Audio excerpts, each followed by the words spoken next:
Focus TV international breaking নিউজে আপনাদেরকে স্বাগতম। আসুন জেনে নিই আজকের প্রধান প্রধান সংবাদ শিরোনামগুলো। ৫ আঙুল দেখিয়ে নেতানিয়াহুর ভিডিও প্রকাশ।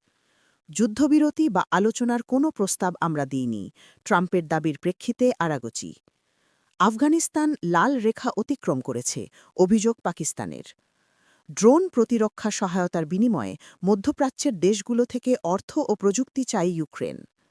মোজতবা খামেনি সুস্থ আছেন এবং সক্রিয়ভাবে রাষ্ট্র পরিচালনায় দায়িত্ব পালন করছেন, আব্বাস আরাগোচি। ইরানে মার্কিন ইসরায়েলি হামলায় নিহত ২২৩ নারী ও ২০২ শিশু। ইসরায়েলে সিজ্জিল, খাইবার, শেখান, কদর, ইমাদ ক্ষেপণাস্ত্র দিয়ে হামলা ইরানের।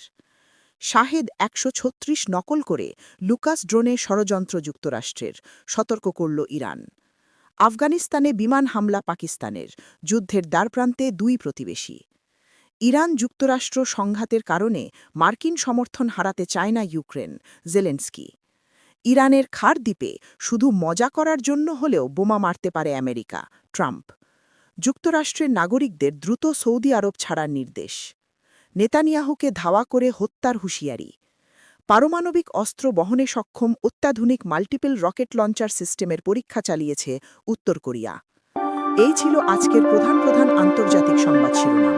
আমাদের পরবর্তী সংবাদ দেখার জন্য ফোকাস টিভির সাথে থাকুন। ধন্যবাদ।